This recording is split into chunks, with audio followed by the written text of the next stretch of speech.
Bienvenidos poetas, poetisas y poetastros, báquicos aliados del verso que vibra, del verbum que tiembla, que curte, que forja la pulcritud de la inteligencia en nuestras almas fugitivas, luz decantada de la canción de las esferas celestes, ritmo abscóndito que palpita más allá de los confines estelares conocidos, zonas transneptunianas, nubes de Oort, cinturón de Kuiper. Bienvenidos amantes, aguerridos, valerosos, valientes a un nuevo podcast de poesía exorbital en donde el verbo se encarna para que sea substancia la lucidez hegemónica. Hoy dedicaremos este capítulo a las mujeres. Queremos insuflar en ellas, en ustedes, la llama del interés por la cultura grecolatina. Queremos acercar la profundidad de este mundo perdido en los siglos, remoto, remotísimo, cuyo conocimiento hoy en día ha sido atacado por intereses ideológicos y políticos. Acercar este mundo a las mujeres para que ellas puedan admirar su verdadero rostro y apreciar el valor de los conocimientos que de él hemos recibido como herencia. Y como siempre tenemos acá a nuestro gran amigo filósofo, nuestra enciclopedia ambulante, Sandro Borsoni. Gracias, Sandro, por estar en el podcast como siempre. Buenos días o buenas noches, estén donde estén, de un lado o del otro del charco. Hoy es un día muy especial porque se acabaron los cursos en Italia, por lo tanto los profesores estamos un poco más relajados y un poco más tranquilos. Y aquí es una noche no tan bochornosa como las otras y por lo tanto es más agradable quedarse aquí en casa charlando sobre nuestro héroe Odiseo y las heroínas de la Odisea. Cuando tú quieras, empezamos. Bueno, pues yo creo que podemos empezar en el podcast de hoy. Como decía, vamos a hacer una presentación de cuáles y cómo son las figuras femeninas en la antigüedad y para ello vamos a recurrir obviamente a los poemas homéricos y el que nos va a hacer esa introducción fabulosa hacia a nuestras queridas féminas en la historia universal va a ser Sandro. Por favor, Sandro. Muy bien, yo no soy digno de tanta hazaña porque se trataría de una hazaña descomunal, hablar de todas las mujeres. Aquí tengo cuatro de la literatura griega para empezar, que no son heroínas homéricas, pero las quiero nombrar para dar una idea del tamaño de los personajes literarios griegos. Yo no sé si se puede ver Perfecto. Antígona.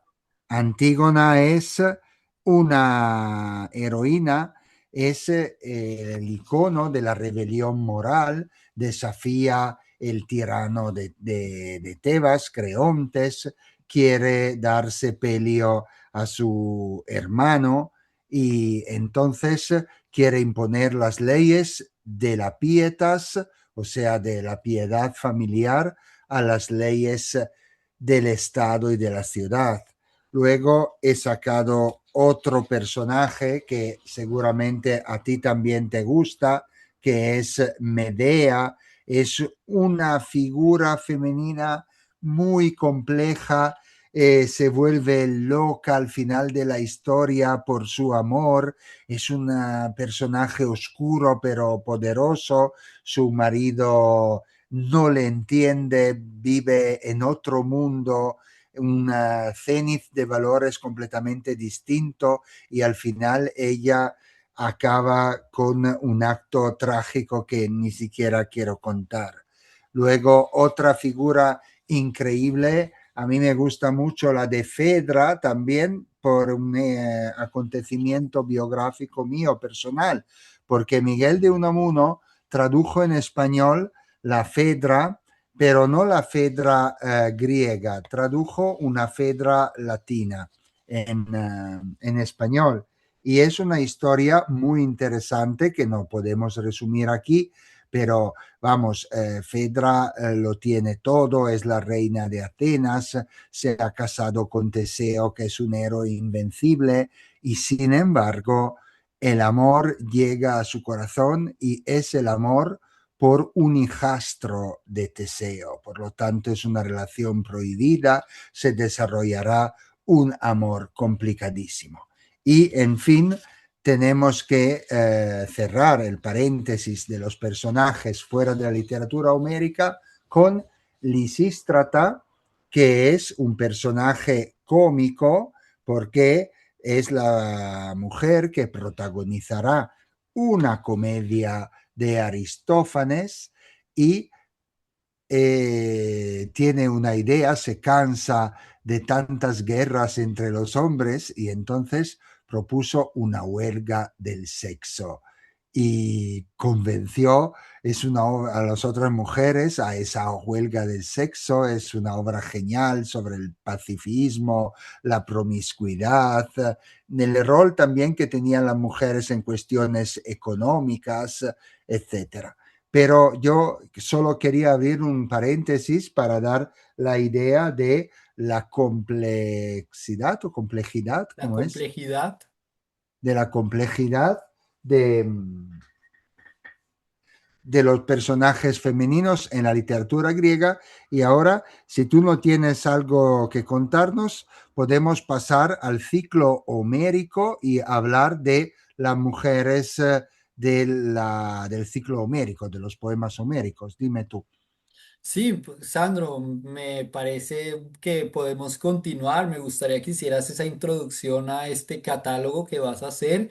Quiero Muy recordar bien. que la comedia de Aristófanes Lisistra es chistosísima para el que quiera leerla y luego mencionar dos cosas de Medea. Por ejemplo, hay una película que es mi favorita que hace Pasolini con Medea y representada Medea por la gran cantante de ópera María Callas, Callas, que es una María obra Callas. genial, ¿no? Pasolini hace una representación de Medea muy fidedigna, muy realista y muy impresionante que recomiendo al que quiera y esté interesado que la vea porque es bellísima y María Callas hace un papel fenomenal.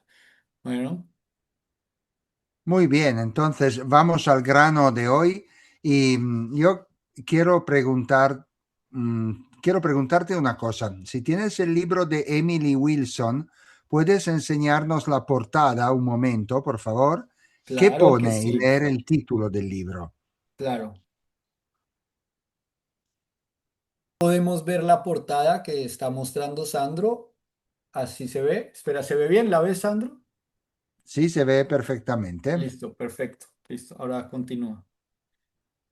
Muy bien. En el ciclo homérico aparecen mujeres de toda clase social y tenemos esclavas.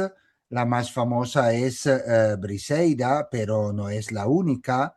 Tenemos reinas, tenemos esposas, madres y diosas.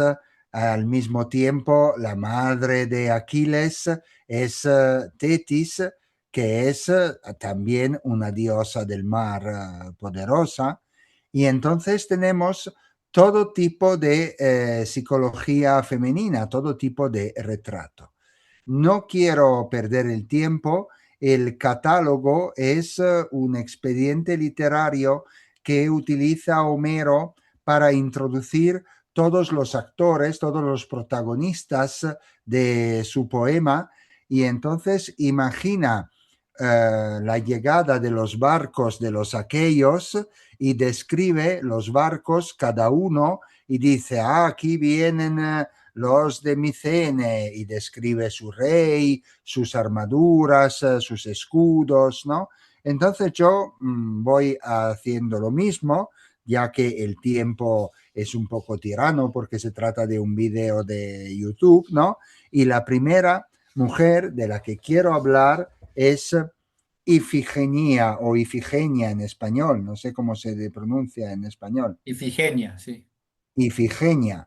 Pues Ifigenia es un personaje muy trágico, es la primera hija que tuvo el rey Agamenón, que es el jefe de todos los aqueos, y el padre va a sacrificar a los dioses su hija para que sus barcos no encuentren tormentas durante el viaje, puedan llegar todos en Troya, o sea, en el Asia Menor, y es increíble porque también cuentan el mito el poeta trágico Esquilo en una tragedia y lo cuenta Lucrecio en el De Rerum Natura en latín y vamos, según otros cuentos, como recordabas tú, fue el adivino Calcas que aconsejó el sacrificio de Ifigenia. Luego, siempre que quedamos en la casa del rey Agamenón, hablamos de su esposa, que es la reina de Micenas, y ahora os la muestro, es Clitemnestra, la reina de Micenas. Y es una mujer que domina la escena con astucia y quiere vengarse del sacrificio de la hija y espera al marido y de regreso de la guerra le mata y aquí, vamos, podría tener ya la palabra fin la historia, pero en realidad los acontecimientos son muchísimo más complicados, porque durante la ausencia de Agamenón, mientras el rey estaba fuera de Micenas, la reina tuvo otro amante, Egisto creo que se llama en griego, Exacto, Egisto. en español, Egisto. Y ese hombre sustituye al rey Agamenón en la cama. ¿Y quién será que se vengará del crimen, de la traición de Clitemnestra? Será la hija que se vengará del crimen de la madre y del parricidio del rey. Será Electra. Electra quiere vengarse y es una mujer que no quiere vengarse con odio, quiere vengarse porque tiene un deseo de justicia. O sea que la venganza en la psicología de Electra es una sed de justicia. Por eso llama al hermano Oreste y le convence de la necesidad de matar a Clitemnestra, que es culpable del parricidio de Agamenón. Es una relación familiar súper complicada y como vemos son las mujeres que dominan la escena en Micenas. Agamenón dominó la escena como rey de los aqueos durante la guerra, pero ahora son la esposa y la hija las que deciden el futuro de Micenas y las que deciden que tendrá que reinar Orestes. En fin, ahora vamos al otro bando, vamos al bando de los troyanos y vamos a analizar un poco en ese catálogo las mujeres troyanas. La primera es Écuba, por ejemplo. Écuba que empieza como reina y se convertirá como esclava, porque Écuba es la segunda esposa del rey de Troya, Príamo, y Écuba es la madre de Héctor, de Paris o Alejandro, de Casandra, de Heleno, de Polidoro, y la hija Creusa de Écuba será la esposa de Eneas, que protagonizará la obra de Virgilio, y entonces la hija de la vida de Écuba es muy importante y todos los personajes principales de la saga troyana descienden de ella. algún director griego en la que sale Irene Papas, no sé si te acuerdas de Irene Papas, una actriz Sí, griega. la cantante y Eh, actriz. sí, ella, Irene Papas, es Elena y sale la hija de Charles Chaplin representando a Écuba, no sé si la viste. Ah, Y Gwendolyn Chaplin. sí, sí, sí, bueno, pero Geraldine Chaplin, Geraldine Geraldine Chaplin. Chaplin, bueno, eso es muy, muy Bueno, bueno. Sí, sigue. Entonces, Écuba, bueno, Écuba entonces es una figura central de toda la historia troyana. Otra mujer troyana es Andrómaca. Andrómaca representa la fidelidad, el ideal griego de un matrimonio feliz que se basa en el amor y en la fidelidad recíproca. De lo contrario, la relación entre Helena y Paris es una relación totalmente diferente, ¿no? porque Y Andrómaca el es la amor, mujer de Héctor, ¿no? Ok. claro. Andrómaca se casa con Héctor y es un matrimonio feliz, como hemos dicho, y la intensidad del amor recíproco entre Andrómaca y Héctor intensifica la tragedia que ambos tendrán que compartir. Andrómaca es estimada por sus conciudadanos, por su sinceridad, por la bondad de carácter, se esfuerza siempre en encontrar la solución de los problemas, pero no puede evitar lo que los dioses han decidido. Deposita todas sus esperanzas en el hijo y sabe, porque lo siente, que hay una sombra que va a caer sobre su familia.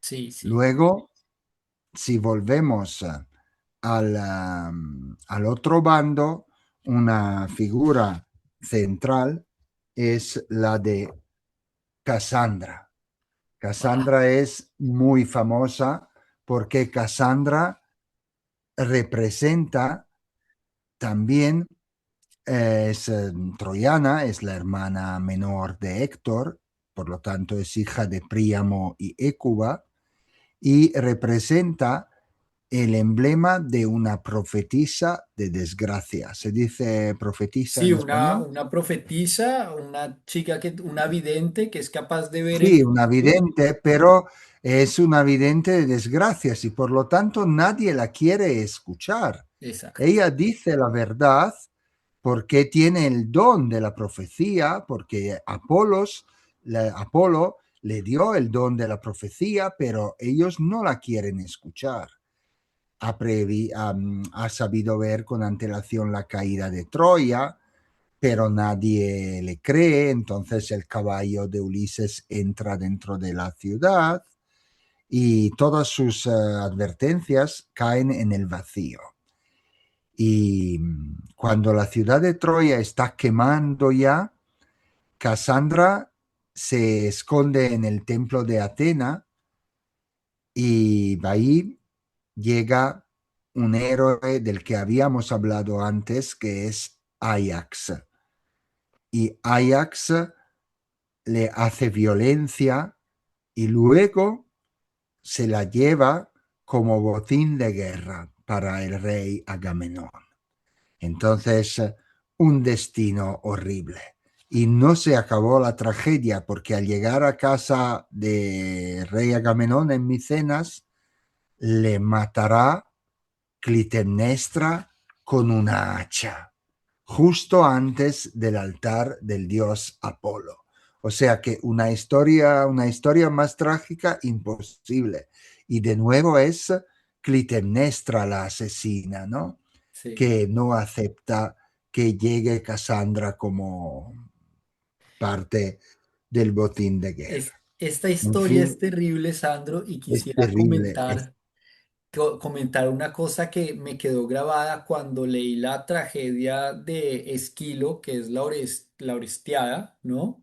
No sé si recuerdas, pero a mí se me quedó muy grabado en la mente como el personaje de Cassandra, mientras está llegando a Agamenón a la casa, empieza a decir, pero ¿qué es lo que veo?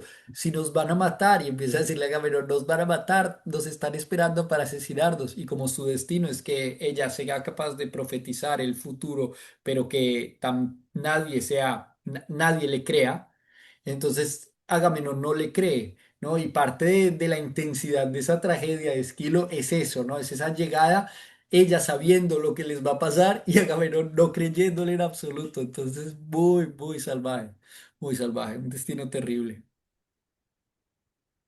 En fin, vamos a concluir nuestro catálogo con Penélope y Elena, de momento, porque ahora vamos a abrir un pequeño paréntesis, porque Penélope, que sufre durante 20 años esperando a su marido, tiene un rol central.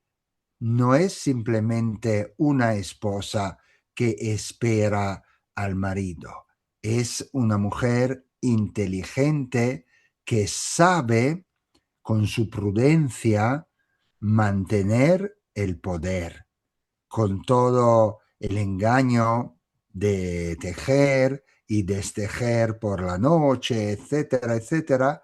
Ella sabe cómo mantener el control de la situación. Y es increíble ver cuáles son los adjetivos que utiliza Homero, que emplea Homero para describir la sabiduría de esa mujer. Por lo tanto, yo creo que si tú quieres, podemos abrir un poco el texto y leer en griego estos adjetivos como perífron, etcétera, para ver qué es lo que denota la personalidad y la psicología de Penélope. Pues sí, podemos entonces hablar un poco de Penélope y un poco de los adjetivos que utilizan, que es muy interesante. Y vale la pena resaltar un poco que en este momento histórico donde nosotros nos hemos visto confrontados a la nueva versión de la Odisea, hemos visto también esta versión de Emily Wilson, la hemos analizado, hemos visto también como en este intento por ideologizar un texto antiguo, han incurrido en lo contrario que querían hacer, ¿no? De alguna manera querían sobre representar con esta traducción a la mujer y añadir toda esta ideología woke, y analizando el texto médico y analizando la traducción de ella nos damos cuenta de que ha sucedido prácticamente lo contrario, ¿sí? Entonces vamos a analizar un poco algunas de los fragmentos en los que aparecen los diferentes adjetivos. Tenemos dos adjetivos que se utilizan para referirse a Penélope, ¿no? Polimitis, que también se utiliza para Odiseo, y luego hay otro que se utiliza que es muy interesante, que lo vamos a analizar ahora, que es la palabra perífron.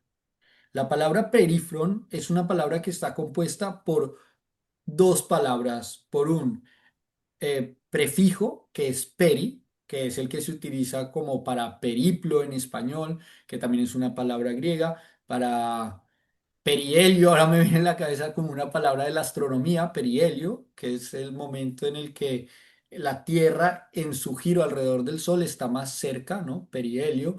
También perífrasis, hay muchas palabras Y auxales del froneo, y froneo, que es el verbo pensar. froneo y claro, y la palabra frin, ¿no? Frin, frenos, que buscándola en el diccionario, pues me apunté exactamente los que significa y nosotros ya la hemos tratado. Significa, como decíamos, corazón, ¿no? Diafragma, ánimo, alma, ¿no? Los griegos consideraban que el pensamiento se encontraba en el lugar de donde salía el aire vital. Exacto, detrás del esternón, Ujú. prácticamente en los pulmones, porque detrás del esternón son los pulmones. El pensamiento, la razón, estaba detrás del esternón. Nosotros muy a menudo traducimos quer en Homero con corazón, porque Sí, además se parece quer, sí. corazón, ¿no?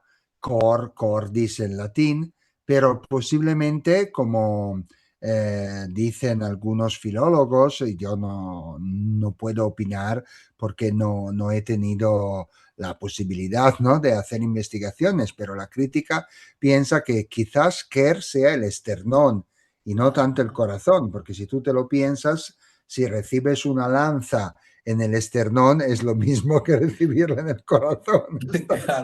claro, claro, claro, claro. Te Digamos que mueres. uno de los apartes donde no hay mucha claridad en cuanto a la significación lingüística son las partes que se referían al cuerpo. No está muy claro, ¿no? También hay partes en el griego antiguo que no son claras en la actualidad ni exactamente qué significaban, mientras que hay otras cuyo significado conocemos muy, muy claramente.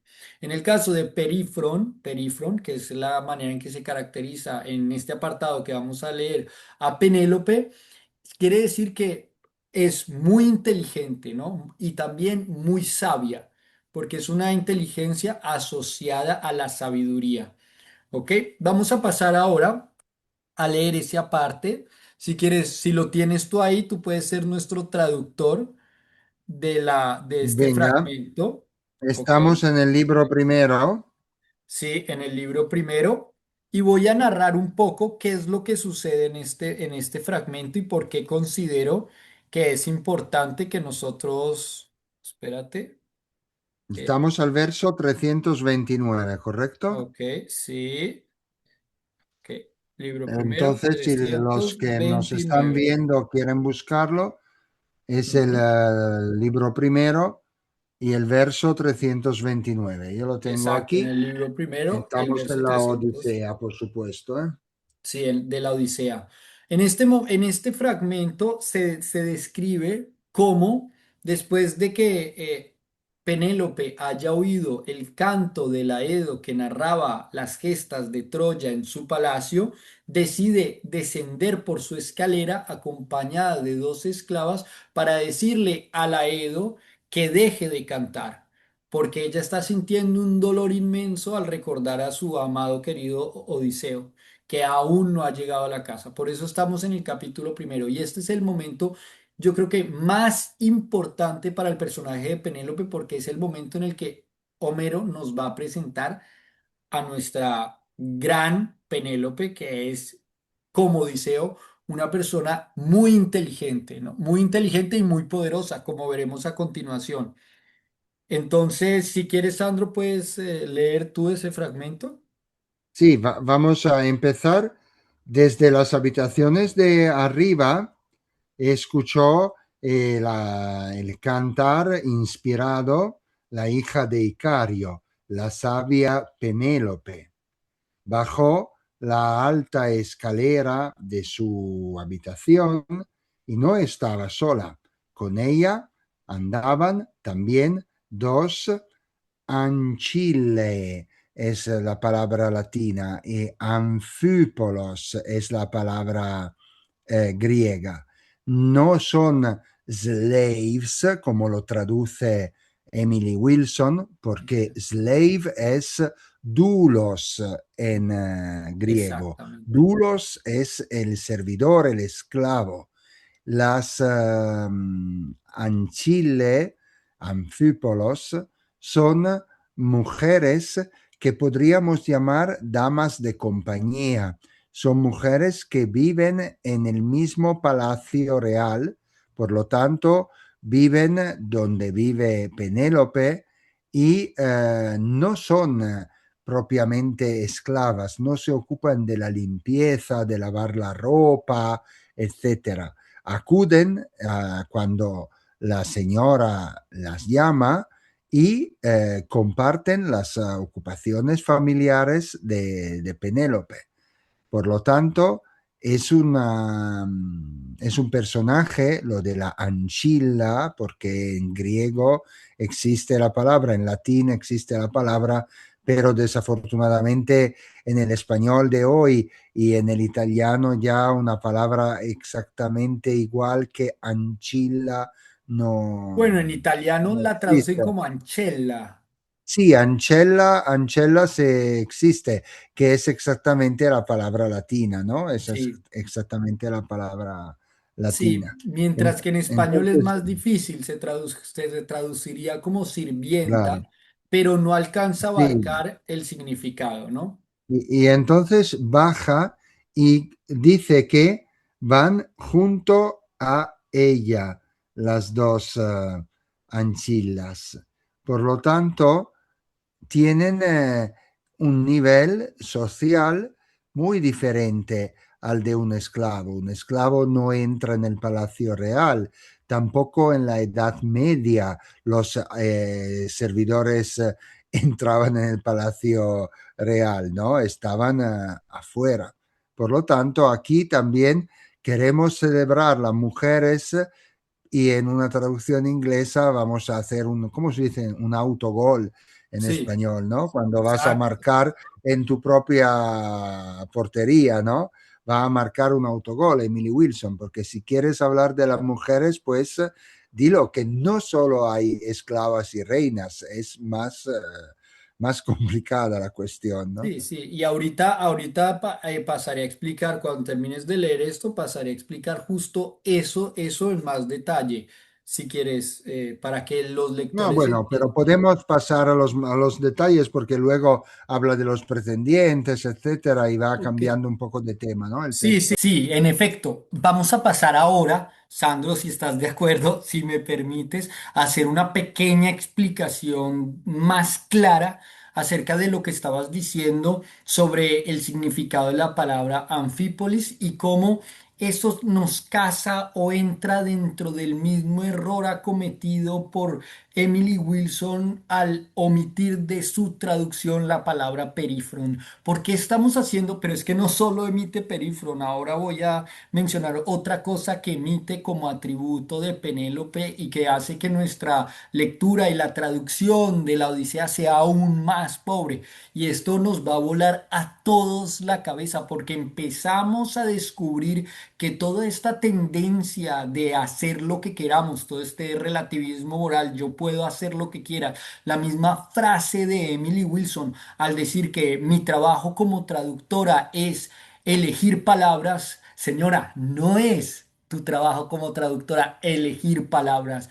Tu trabajo como traductora es elegir las mejores palabras. Ella decía durante la conferencia de la que vimos una parte en el video anterior, ¿no? En el que ella hablaba de la parte de una forma casi anatémica de la situación con el cíclope, del capítulo con el cíclope. Ella en algún lugar de esa conferencia dice, yo como soy traductora, mi trabajo es elegir palabras y yo elijo las palabras que quiera, puedo elegir entre este. No, no, señora, su trabajo no es elegir palabras, su trabajo es elegir las mejores palabras para traducir con la mayor fidelidad la obra de Homero, en este caso, al español. Se tiene que trasvasar todo lo que Homero quiso decir. Si no lo hace, si usted incurre voluntariamente en no hacerlo, está privando al lector de la riqueza de Homero, porque Homero innegablemente es rico,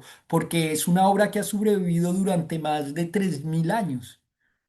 Estamos hablando de 3000 años. Ok, lo que quiero que veamos nosotros, que me parece interesantísimo y además muy diciente y además una, un, un error del que podemos aprender mucho sobre Homero, o sea, hay que agradecerle definitivamente a Emily Wilson, es la ausencia de ciertas, en el caso de Anfípolos, la ausencia de una buena traducción en el texto de Emily Wilson y en el caso de el adjetivo perífron, la ausencia de ese adjetivo y otro epíteto que va antes de perífron y que se refiere a Penélope. Como decíamos, este es el primer momento en el que aparece en toda la Odisea en carne y hueso, por decirlo de alguna manera, ante los ojos del auditorio, ante el ojo de la mente del auditorio, la figura de Penélope. E intencionalmente Homero, el gran poeta Homero, quiere que nosotros entendamos en este primer momento quién va a ser por el resto de la obra Penélope. Así que es un momento capital que cualquier traductor tiene que aprovechar para reproducir la intención homérica y las palabras una por una. que Homero quería para no dañar el efecto del gran autor, obviamente. Vamos a ello. En inglés, en el texto de Emily Wilson, dice lo siguiente. Upstairs, Penelope had heard the marvelous song. She clambered down the steep steps of her house, not by herself. Two slave girls came with her. She reached the suitors looking like a goddess, then stopped and stood beside the sturdy pillar, holding a gauzy veil before her face. Señores, lo estamos oyendo. A diferencia de la traducción del italiano, traducida al español por Sandro, por ti, Sandro, nos encontramos con que en este caso, Penélope, el nombre Penélope viene solo. Ningún atributo, ningún epíteto lo acompaña. ¿Por qué? Leámoslo de nuevo. Upstairs, Penélope had heard the marvelous song. La canción maravillosa, pero Penélope nos estamos perdiendo de saber quién es Penélope, no por Homero, sino por la traductora.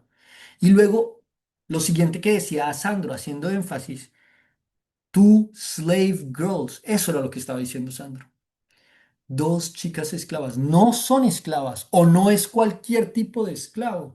Al omitir la palabra adecuada, omites el concepto del que podrías estar aprendiendo algo. ¿Qué podríamos estar aprendiendo si el concepto fuera el adecuado? Estaríamos aprendiendo de cómo estaba estructurada la sociedad griega de la aristocracia arcaica, de la aristocrática predemocrática, pretiránica, ¿no? De la época de los siglos oscuros. Estaríamos aprendiendo algo, pero al ella traducir Slave Girls nos estamos imaginando de pronto que eran unas esclavas como cualquier esclavo del siglo, no sé, 18, 19, donde en el imaginario conectivo son tratados como bestias. Y este no es el caso. La palabra esclavo está mal aplicada, intencionalmente mal aplicada, obviamente. Ahora, vamos a pasar al texto griego. ¿Listo? Y voy a hacer énfasis en el epíteto que caracteriza a Penélope y voy a hacer énfasis en el adjetivo que la acompaña, que es perífron. Señores, no lo mencioné. Si vieron, Penélope no está acompañada de perífron, no dice la inteligente Penélope. No nos presenta a Penélope para el resto de la obra. Bueno, ahora lo voy a leer muy lentamente en griego. Yo utilizo la pronunciación del griego moderno para el griego antiguo porque me gusta darle un énfasis de vida al griego antiguo. El que hay mucha gente que no está de acuerdo con eso. Los griegos modernos leen así el griego antiguo. Entonces lo voy a hacer. Bueno, muy lentamente para que oigamos esas palabras y oigamos la belleza del idioma griego.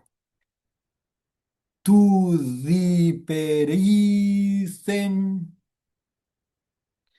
tu diperoicen fresi synceto thespin aidin, curi icario perifron pinelopia, perifron penilopeia.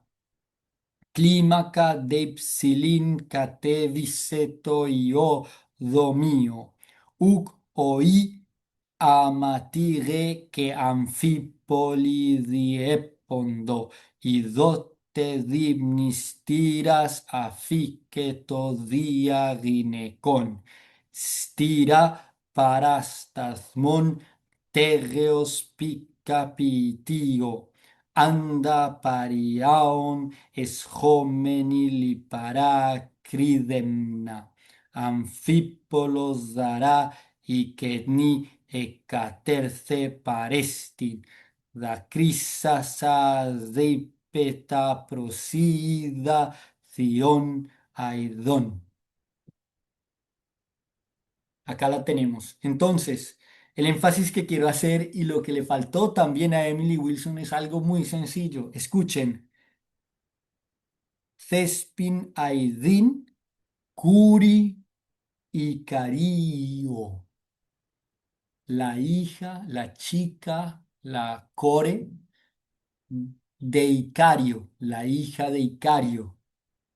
Perifron, Pinelopía, la sabia, la inteligente Penélope. En la traducción, la figlia di Ícaro, la hija de Ícaro, la saggia Penélope, la sabia Penélope, la hija de Ícaro, la sabia Penélope.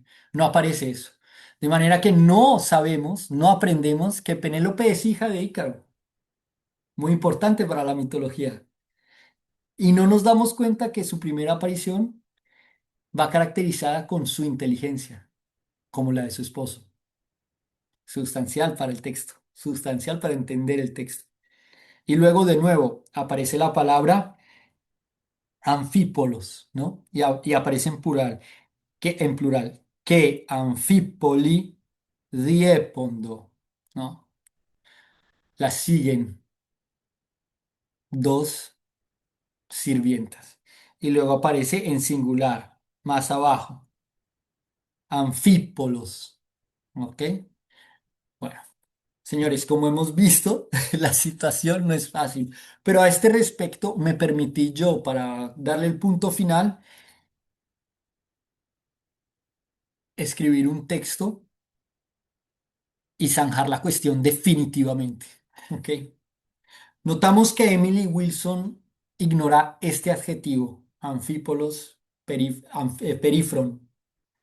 Luego notamos otra cosa, que Emily Wilson traduce la palabra anfípolos, anfípoli, por slave girls, que claramente es un acto de negligencia, intencionada o no, intencionada, pero negligencia, puesto que, y esto es muy importante, la Ilíada y la Odisea no son solo obras literarias, son los primeros libros de historia que existen para Occidente, puesto que en ellos vemos descritas, vemos retratadas, son un retrato, las características del modus vivendi, es decir, estructura política, lenguaje, tradición religiosa, costumbres, substrato ético, moral y familiar de los griegos de la época arcaica y anterior.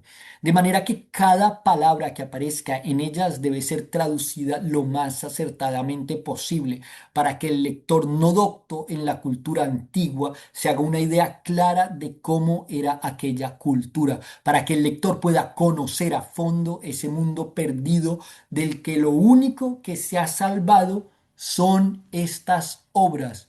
¿Por qué es importante entonces traducir esta palabra, estas palabras correctamente, traducirlas, hacerlas aparecer en el texto, no omitirlas? Porque indagando en su significado podemos acceder a la idiosincrasia y estructura social y moral de aquella sociedad. Podemos acceder a una realidad desconocida para nuestra época. Estamos hablando desde el punto de vista sociológico, desde el punto de vista histórico, pero no hemos mencionado la importancia que tienen esos adjetivos como recursos literarios característicos de la épica. Es decir, si Emily Wilson omite esos adjetivos, ese epíteto, no solo perdemos el conocimiento de la mitología, no sabemos de quién es hija Penélope, no sabemos nada de su carácter, ¿no? Se nos olvida quién es ella. Luego, no sabemos qué tipo de sirvientes son estas. ¿Cuál es la función de ellos en la antigua sociedad? ¿Cómo está estructurada? No sabemos, pero tampoco sabemos cuáles son las características sustanciales y los recursos literarios, los tropos literarios, para utilizar una palabra griega como polítropon, polítropos, el tropo literario que se utiliza en la épica arcaica homérica para generar un efecto sobre el lector. Señores, no solo estamos desconociendo historia, sociología, estructuras sociales, estamos perdiendo conocimiento, sino que además estamos perdiendo conocimiento acerca de la obra literaria que era. Es decir, nos estamos empobreciendo, que esto tiene que quedar muy claro. Sandro, por favor, sigamos contigo. Perfecto, y quiero concluir después de Penélope, que se me olvidó enseñar su retrato, aquí haciendo sus trabajos de tejedora. Yo quiero retratar dos mujeres más. Por supuesto, hay otras figuras femeninas, pero he decidido concluir con dos personajes que no son tan trágicos, porque ya estoy un poco cansado de hablar de mujeres que matan a su esposo o de hijas que se vengan de la madre, etcétera. Y entonces son dos personajes que ya nos ofrecen un retrato de la mujer, pero no tan violento, no tan dramático. Lo primero es Nausicaa. Y nosotros hemos conocido a una Nausicaa en Salamanca, si te acuerdas. Hemos conocido a una chica que se llamaba Nausicaa. No ¿Te acuerdas? recuerdo, no recuerdo. Refréscame la memoria, Sandro. Hombre, otro día entre tú y yo hablamos. Ahora a Ok, los que ok. están viendo lo de la Odisea no les va a interesar. Pero Eh, hemos conocido a una chica que se llamaba Nausicaa. Luego te voy a dar detalles. Nausicaa aparece en la Odisea de Homero como la hija del rey de los feacios Alcino y de la reina Arete. En griego su nombre significa la que quema las naves, de naus, que es navío, y kao, que no. es quemar. En griego Y moderno, keo, keo. Egeo, Keo. y su encuentro con Odiseo es muy curioso, porque Odiseo está completamente desnudo y entonces Nausicaa, que está con otras mujeres lavando la ropa en el río, le cubre, le viste y dice que está mal que vaya con ella a la ciudad, porque la gente podría pensar mal de ella, que es virgen, y entonces le recomienda que vaya solo a la ciudad y que se presente al rey y que solicite la ayuda de la madre, porque la madre tiene una sabiduría que es reconocida como superior incluso a la del propio rey. O sea, la reina tiene una sabiduría incluso superior a la del propio rey. Entonces ya con Nausicaa no tenemos un retrato dramático, todo lo contrario, tenemos una mujer, de nuevo, inteligente, que no huye frente a un desconocido porque sabe ver en su mirada que tan solo necesita una ropa para cubrirse y que no ha venido para violarlas, para hacerle violencia. Y en fin, después de Nausicaa, la última figura es una figura un poco entre la tragedia y la comedia, porque es la de una hechicera, Circe, que transformó en cerdos a todos los marinos de Ulises. Y por fin, ya que hubo demasiada tragedia en la charla de esta noche, yo quiero concluir con un relato chistoso de un autor del segundo siglo que se llama Plutarco, y aquí tengo la inteligencia de los animales. Pertenece a los Moralia de Plutarco y es realmente un diálogo muy chistoso. Imagina Plutarco un cerdo, uno de los marinos de Odiseo, y cuando llega la maga Circe y le quiere convertir de nuevo en ser humano, ese mozo de Ulises, que se llama Grillo, dice: no, yo no quiero volver a mi condición humana. Yo quiero quedarme como cerdo, porque como cerdo vivo bien. Los cerdos no somos codiciosos, no deseamos el dinero, el honor, las riquezas. Los cerdos nos conformamos con lo que nos ofrece el campo y estamos alegres y felices. Y entonces se desencadena toda una conversación que se basa un poco en las reglas de la sofística antigua, que tenía como regla la de transformar el discurso más débil en el discurso más fuerte. Por lo tanto, cualquier tipo de lector se imagina que la condición humana sea mejor y más alta que la condición de un animal, además de un animal como un cerdo. Pero en el mundo griego el cerdo no era un animal como hoy, sucio, ignorante. De hecho, el cerdo en el mundo antiguo era el símbolo de una vida tranquila, de una vida apacible, de una vida que no tenía demasiadas preocupaciones y una vida pacífica.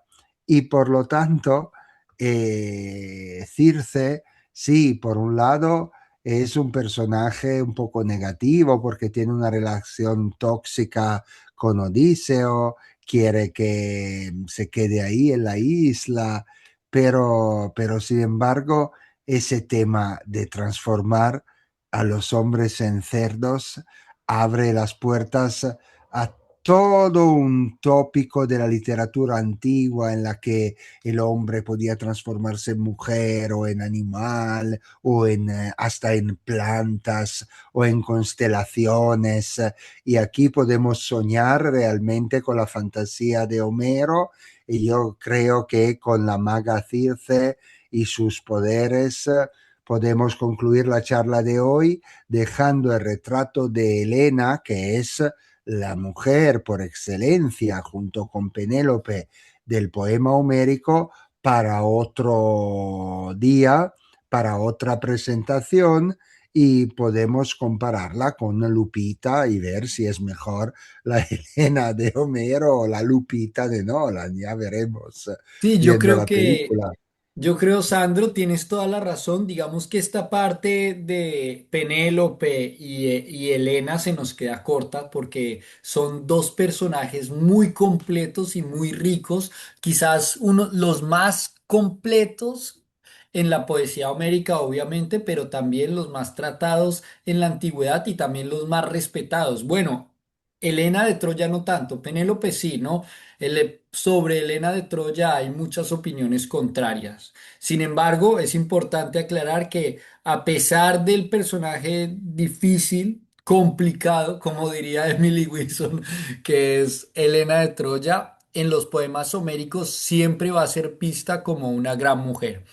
Y esta es nuestra pequeña introducción al mundo femenino en la antigüedad para que las mujeres que han creído que en la antigüedad griega y romana todo era machismo, heteropatriarcado, colonialismo y que por ende no han querido nunca acercarse a ese mundo, puedan por primera vez liberarse del velo de la ideología y ver la belleza, la importancia, la trascendencia con la cual los griegos antiguos, estamos hablando de hace más de 3000 años, y luego los griegos arcaicos, los griegos antiguos, los griegos arcaicos, los griegos de la Grecia clásica, de la primera democracia teniente, contemplaban y retenían a la mujer, tenían un gran respeto por ella y fueron los primeros en sembrar el fundamento de la libertad femenina en ese periodo tan antiguo en el que ninguna otra nación tenía ese respeto ni esas miras por las mujeres. Y basta solo observar, hacer una pequeña lectura superficial de los textos homéricos para ver cómo Homero retrataba a las mujeres y con qué respeto y devoción se refería a ellas.